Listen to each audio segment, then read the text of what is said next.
बिस्मिल्लाहिर्रहमानिर्रहीम। अस्सलामु अलैकुम। मैं बचपन में खो गई थी। बिस्किट लेने घर से निकली और गली भूल गई। उम्र 3.5 साल थी। रोती रोती घर से दूर निकल गई और अम्मी सो रही थी। हमेशा उनके साथ बिस्किट खरीदने जाती थी। उस रोज माँ का पर्स सामने पड़ा था। खोला तो रुपए नजर आ गए। एक नोट मुट्ठी में दबाया और दरवाजा खोलकर निकल पड़ी। उसके बाद असल माँ बाप, घर जो मेरा अपना था, सभी माजी का हिस्सा हो गए। न जाने कैसे एक औरत मिल गई और रो रो कर हलकान होती बच्ची से पूछा, क्यों रो रही हो? माँ बाप, घर बार के बारे में सवाल किए। मैं कुछ ना बता सकी। नोट अभी तक मेरी मुट्ठी में दबाया हुआ था। वो समझ गई कि मैं गुम हो गई हूँ। सुबह की निकली थी, अब शाम होने आई। वो मुझे अपने घर ले आई, खाना खिलाया, प्यार किया। थकी हुई थी और जल्द ही मैं सो गई। सुबह उठी तो ना वो घर था, न वो आंगन जहाँ रहती और खेलती थी, और न वो सूरतें थी जो इस घर में मेरे साथ होती थी। रफ्ता रफ्ता माँ बाप, बहन भाई भुला दिए। मुझे अपने साथ लाने वाली ने यकीनन मेरे माँ बाप को ढूंढा होगा। मैंने अपना नाम रोशनी बताया। असल नाम क्या था वो भी याद ना रहा। इन नए लोगों के घर में गोया मेरा दूसरा जन्म था। उनकी 2 बेटियां वफात पा गई, फिर औलाद ना हुई। मेरा इन्हें यूं मिल जाना गोया इनकी दुआओं का समर था। अगरचे ये गरीब लोग थे, मगर मुझे नाजो नम से पाला। जब मैं 11 बरस की हुई तो अम्मी बीमार रहने लगी। डॉक्टरों का इलाज जारी था, मगर माँ को ये वहम था कि अब वो ज्यादा वक्त नहीं जिएंगी। यही मजबूरी थी जिसने मुझे वक्त से पहले दुल्हन बनने पर मजबूर कर दिया। जिस डॉक्टर से वालदा का इलाज हो रहा था, वहाँ एक बड़ी उम्र का आदमी आया करता था, जिनका अपना छोटा सा मेडिकल स्टोर था। वो दवाएं पहुंचाने अस्पताल आते थे। अब्बा जान से उनकी सलाम दुआ हुई। उनका नाम कमर था। तब वालिद साहब ने उन्हीं के मेडिकल स्टोर से दवाएं लेने लगे। 1-2 बार मैं अम्मा के साथ डॉक्टर के पास गई। तभी कमर ने मुझे देखा और अब्बा से बाद में पूछा, क्या आपने अपनी बेटी का रिश्ता करना है? हाँ, करना तो है। दरअसल उसकी माँ को उसकी बहुत फिक्र है, मगर मैं अभी उसको ब्याहना नहीं चाहता। उसकी उम्र बहुत छोटी है। ठीक है, जब बेटी का रिश्ता करने का ख्याल हो तो मुझे बताना। मेरे पास एक अच्छा रिश्ता मौजूद है। वालिद ने एक रोज कमर की कही हुई बात का अम्मा से तस्करा कर दिया। वो बोली, अगर रिश्ता ठीक है तो बात कर ले, लेकिन हमारी खुशबख्त तो अभी 12 साल की भी नहीं है। तो क्या हुआ, हो जाएगी कुछ दिनों में। रिश्ते पहले से ही तय कर लेने में तो कोई हर्ज नहीं। 2-3 साल तक मंगनी रहेगी, फिर शादी कर देंगे। अब्बा को ये बात ठीक लगी। एक रोज कमर ने फिर से रिश्ते की बात छेड़ दी तो उन्होंने कह दिया कि रिश्ता दिखा दो, पसंद आया तो बात पक्की कर लेंगे, और जब हमारी बेटी 15 बरस की हो जाएगी तो शादी करेंगे। मुझे मंजूर है। वो बोले, लड़के के बारे में फिक्र ना करें, वो शरीफ आदमी है। अपना कारोबार, अपना मकान और 2-3 दुकानें हैं जो किराए पर लगी हुई हैं। रुपए पैसे की भी कमी नहीं। दरअसल मेरी बीवी बीमार है, काफी इलाज करवाया, ठीक नहीं हुई। अब डॉक्टर ने बताया है कि पित्ते में पथरी है, ऑपरेशन कराना पड़ेगा, लेकिन इसके लिए काफी रकम दरकार है। अरे भाई, आप इसकी फिक्र ना करो, जितने पैसे चाहिए मुझसे ले लो। मैं कहीं नहीं भागा जा रहा और तुम भी कहीं नहीं जा रहे हो। रकम जब तुम्हारे पास आए तो दे देना। ऑपरेशन जरूरी है। मैं गांव से शहर आता था। बीवी के इलाज की खातिर यहाँ आने जाने पर काफी पैसे लग जाते थे। प्राइमरी स्कूल का मास्टर हूँ, मामूली तनख्वाह है। ऑपरेशन के दौरान कहाँ क़ियाम करूँगा? बड़े मसाइल हैं। क़ियाम भी मेरे घर कर लेना आप लोग। इंसान ही इंसान के काम आता है। मेरा 5 कमरों का बड़ा सा मकान है और इसमें फिलहाल मैं अकेला ही रहता हूँ। अल्लाह का दिया इतना है कि समाता नहीं। ये दौलत किस काम की जो किसी जरूरतमंद के काम ना आए। अब्बा को उस आदमी ने ऐसा हौसला दिया कि वो शहर के बड़े अस्पताल से अम्मा का ऑपरेशन कराने पर राजी हो गए। ऑपरेशन भी हो गया। अम्मी अब्बू ने इस दौरान कमर साहब के घर क़ियाम भी किया। अस्पताल आने जाने भी आसानी रही और अम्मी सेहतयाब होकर घर लौट आई। इस दौरान मुझे उन्होंने अपनी बहन के घर भेज दिया। खाला ने मेरा बहुत ख्याल रखा।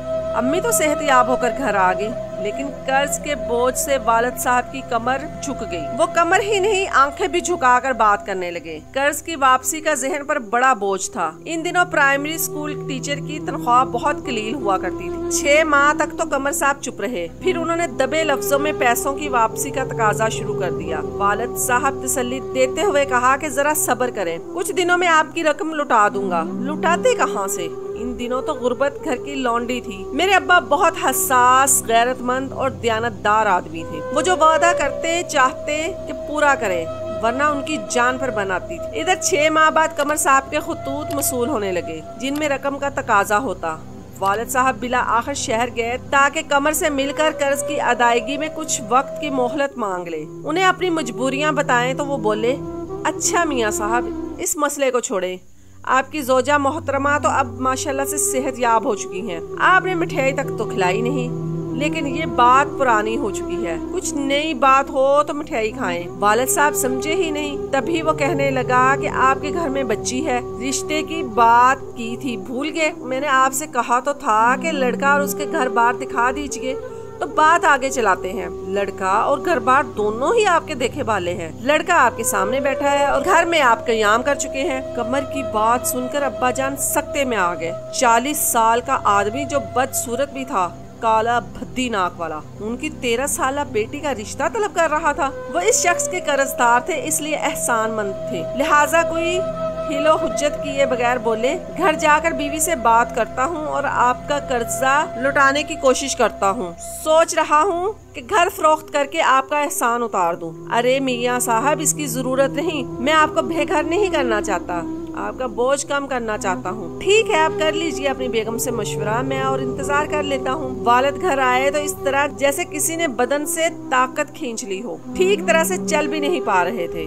अम्मी ने पूछा, क्या हुआ? आपकी तबीयत तो ठीक है? तबीयत ठीक नहीं, आप तो शहर गए थे कमर साहब से मिलने। हाँ, उन्होंने ऐसी बात कह दी कि मेरी सर उठाने की सकत छीन ली। कहा है कर्जा वापस करो या बेटी का रिश्ता दे दो। सोच रहा हूँ ये घर बेचकर कर्जा चुकता कर दूं। कैसी बात करते हो? सर पे छत ना रही तो क्या दरबदर होना है अपने बुढ़ापे में? बेटा तो पहले ही अल्लाह ने नहीं दिया, घर भी ना रहेगा तो क्या सड़क पर बैठेंगे? इज्जत से रूखी सूखी खा कर भी तो सर छुपाए हुए हैं, और बेटी भी आखिर बयानी है, आज नहीं तो कल। कमर इतना बुरा भी नहीं, बस जरा शक्ल दबती है। उसका कारोबार है, रुपया पैसा है, हमारी बेटी ऐश करेगी, और क्या चाहिए? ऐसे रिश्ते किस्मत वालों को मिलते हैं। खानदान में कोई एक आध रिश्ता निकल भी आया तो सभी लोग गरीब हैं। यहाँ भी इस बेचारी ने मुफलिसी देखी और आगे भी यही सौगात जहेज में लेकर जाएगी। अरे मियाँ, कमर को हाँ कह दो, कर्जे का बोझ भी ना रहेगा और बेटी भी खुशहाल घर में आबाद हो जाएगी। मैं तुमको दाना जानती हूँ, मगर तुम तो सख्त नादान निकले हो। कमर साहब को हरगिज मायूस न करना, वो बहुत मेहरबान और शफीक आदमी है, हमारी रानी को बहुत खुश रखेंगे। गर्ज ऐसी बातें करके अम्मी ने अब्बा का दिल साफ कर दिया, बल्कि उनसे मेरी कमर की शादी के लिए भी हाँ करवा दी। हाँ कहने की देर थी, कमर ने फौरन शादी का तकाजा कर दिया। यूँ 14 बरस की उम्र में ही मेरी शादी होगी। मैं शादी के तकाजों को समझती ना थी। चंद दिन तो उसने चाव से रखा, उसके बाद उसके मिजाज बिगड़ने लगे। वो मुझ पर शक करने लगा, किसी से बात न करने देता, न किसी के घर जाने देता, खामोशी से सब जुल्म उठाती। घर में मेरे सिवा कोई ना था। वो स्टोर पर चला जाता और मैं रो रो कर चुप हो जाती। माँ बाप दूर थे, उनसे भी बात ना हो सकती थी। एक दिन मैं बालकनी में कपड़े डाल रही थी कि मेरा शोहर आ गया। कोई शख्स गली से गुजर रहा था। कमर ने गली में झांक कर देखा और पूछा, बताओ ये कौन था? मुझे क्या पता कौन था, कोई राहगीर होगा, ऐसे तो लोग रोज गुजरते होंगे। कमर ने अगला सवाल किया, सच सच बताओ, कल जब मैं माल खरीदने कराची गया हुआ था तो रात तेरे पास कौन आया था? मैंने जवाब दिया, कोई भी नहीं। इस पर उसने चाकू निकाल लिया और इतना डराया धमकाया कि मैं खौफ से बेहोश हो गई। मुझ पर जो भी गुजरी थी तन्हा झील रही थी। फोन घर में न था, वालिदैन को खत लिख नहीं सकती थी क्योंकि मुझे इसकी इजाजत नहीं थी। मेरा शौहर कापी के सफ़े गिन कर रख जाता था कि उसके पीछे किसी को खत ना लिख सकूं। इधर मैं अकेली घर में डरती रहती थी। मैं डर कर बीमार होगी और 3 दिन तक खाना ना खाया। तब उसने मुझे कहा कि चलो वालिदैन को खत लिख दो। मैं जल्दी से खत लिखने बैठ गई। मैं समझी वो खत खोल कर नहीं पढ़ेगा, तभी खत में सारी बातें लिख दी। लेकिन उसने खत खोल कर पढ़ लिया, मेरी खूब मुरम्मत की और खत फाड़ कर टुकड़े टुकड़े कर डाला और बोला, मैं जो कहता हूँ वही लिखती जाओ। दिल खून के आंसू रो रहा था और मैं वो लिख रही थी जो वो लिखवा रहा था कि मैं बहुत खुश हूँ, मेरा शौहर मेरा बहुत ख्याल रखता है और फिलहाल अभी मैं आपसे मिलने के लिए नहीं आ सकती। खत लिखवा कर वो सो गया। तभी मैं चुपके से उठी और एक पर्चा लिखकर लिफाफे में डाल दिया जिसमें लिखा था कि अब्बा जान जल्दी आकर मुझे ले जाएं। मेरी हालत खराब है, मैं बहुत परेशान हूँ। मैंने लिफाफे को फिर से बंद करके जहाँ रखा था वहीं रख दिया। मेरे शौहर ने लिफाफा सुपर डाक कर दिया तो मैंने शुक्राने के नफल पड़े कि खैरियत गुजरी जो उसको खबर ना हुई। उसके 8 दिन बाद अब्बा जान आ गए। जब उन्होंने घर में कदम रखा तो मैंने लाख कोशिश की कि सब्र से बात करूं, मगर सब्र कहाँ।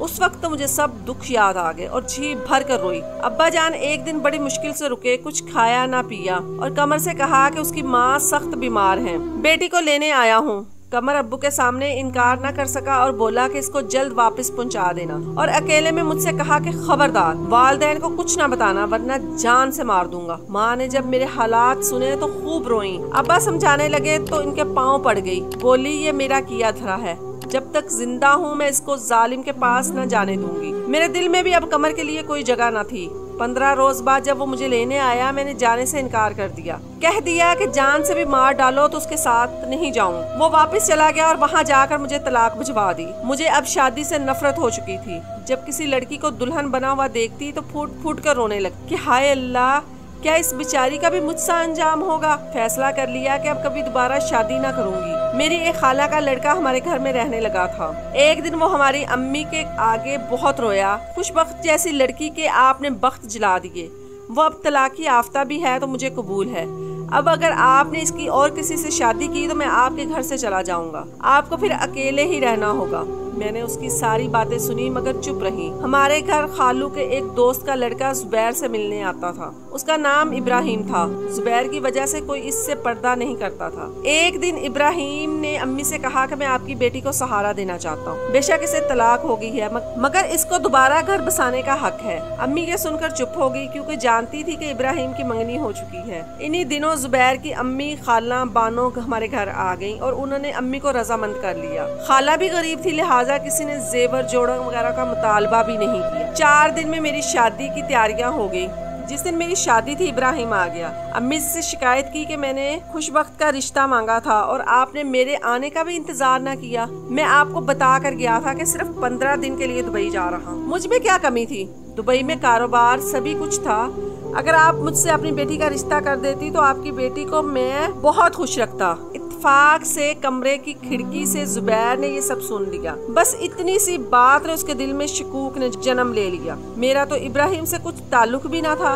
वो जब भी हमारे घर जुबैर से मिलने आता तो मैं उसके सामने भी न जाती थी। उसने गालिबन मेरी दास्तान सुन रखी होगी और हमदर्दी में रिश्ता मांग लिया होगा, लेकिन मेरी जिंदगी में तो स्याही भर गया। जुबैर से मेरी शादी तो हो गई मगर उसका चेहरा उतरा हुआ था। शादी की रात उन्होंने मुझसे पूछा कि क्या इब्राहिम से भी तुम्हारी बातचीत हुई थी? मैंने जवाब दिया नहीं, कोई बात नहीं हुई। फिर वो तुम्हारी शादी से इतना परेशान क्यों था? मुझे नहीं मालूम, ये मेरा मुख्तसर जवाब था। मुझे ये भी नहीं मालूम कि इब्राहिम ने मेरे बारे जुबैर को कोई बात कही होगी। बहरहाल शादी की रात उनकी तबीयत खराब होगी, इतनी के अस्पताल लेके जाना पड़ा। पता चला कि उन्होंने ख्वाब आवर गोलियां खा ली हैं। खैर फौरन तिब्बी मदद मिली और वो 2-3 रोज बाद ठीक हो गए। वो दिन और उसके बाद के सभी दिन जो हमारे एक साथ गुजरे उनके दिल से शक न गया। उन्होंने मुझसे कलामे पाक पर भी कसम ली मगर तब भी मेरा एतबार न किया। पहले काम छोड़कर घर बैठ के अम्मी अब्बा ने मुलाजमत छोड़ने पर परेशानी का इजहार किया तो मुझसे बोल चाल छोड़ दी। आखिर मुझे मेरे वालिदैन के घर लाकर छोड़ दिया। यूं मुझे तबाह हाल की किस्मत ऐसी लिखी हुई थी कि मुझे पैदा होने के बाद कोई घर रास न आया। वालिद वफात पा गए, फिर अम्मी चल बसी और मैं इन्हीं के घर में तनहा जिंदगी के दिन पूरे कर रही हूँ।